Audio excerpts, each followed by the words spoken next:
श्रीगायत्री रामायणम् तपस्वाध्यायनिरतम् तपस्वी वाग्विदाम्बरम् नारदम् परिपप्रच्छ वाल्मीकिर्मुनिपुङ्गवम्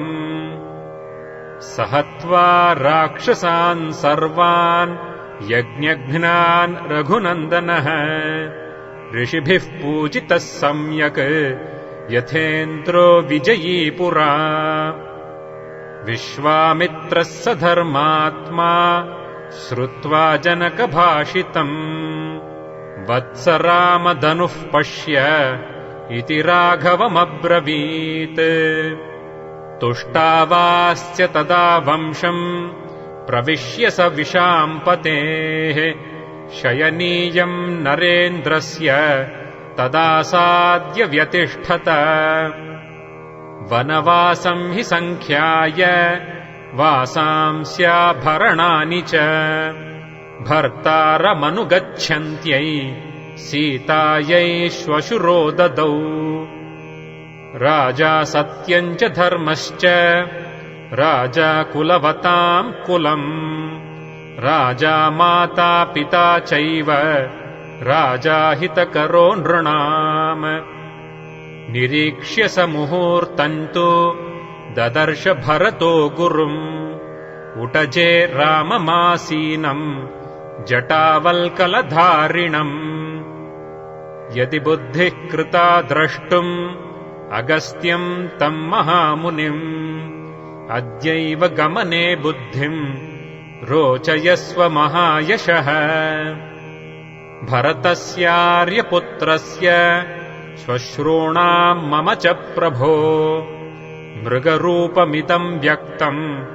विस्मयम् जनयिष्यति गच्छ शीघ्रमितो राम सुग्रीवम् तम् महाबलम् वयस्यम् तम् कुरु क्षिप्रम् इतो गत्वाद्य राघव देशकालौ प्रतीक्षस्व क्षममाणः प्रियाप्रिये सुखदुःखसहः काले सुग्रीववशगो भव वन्द्यास्ते तु तपःसिद्धाः तपसा वीतकल्मषाः प्रष्टव्यास्तेऽपि सीतायाः प्रवृत्तिम् विनयान्वितैः स निर्जित्य पुरीम् श्रेष्ठाम् लङ्काम् ताम् कामरूपिणीम् विक्रमेण महातेजा हनुमान् मारुतात्मजः धन्या देवाः स गन्धर्वाः सिद्धाश्च परमर्षयः मम पश्यन्ति ये नाथम् रामम् राजीवलोचनम् मङ्गलाभिमुखी तस्य सा तदासीन्महाकपेः उपतस्थे विशालाक्षी प्रयता हव्यवाहनम् हितम् महार्थम् मृदुहेतुसंहितम् व्यतीतकालायति सम्प्रतिक्षमम् निशम्य तद्वाक्यमुपस्थितज्वरः प्रसङ्गवान्नुत्तरमेतदब्रवीत् धर्मात्मा रक्षसाम् श्रेष्ठः सम्प्राप्तोऽयम् विभीषणः लङ्कैश्वर्यम् ध्रुवम् श्रीमान्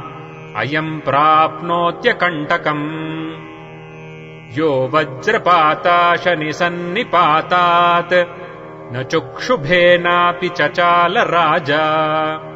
स रामबाणाभिहतो भृशार्तः चचाल चापम् च मुमोच वीरः यस्य विक्रममासाद्य राक्षसा निधनम् गताः तम् मन्ये राघवम् वीरम् नारायणमनामयम् न ते ददृशिरे रामम् दहन्तमरिवाहिनीम् मोहिताः परमास्त्रेण गान्धर्वेण महात्मना प्रणम्य देवताभ्यश्च ब्राह्मणेभ्यश्च मैथिली बद्धाञ्जलिपुटा चेदम् उवाचाग्निसमीपतः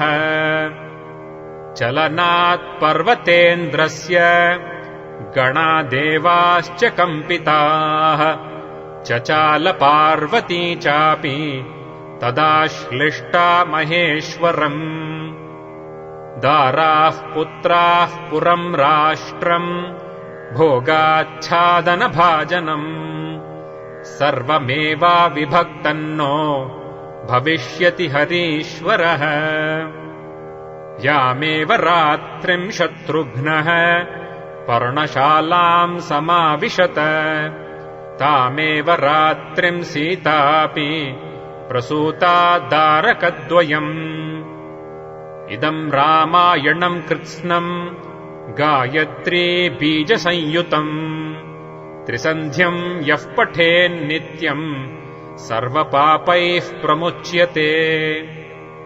यावदावर्तते चक्रम्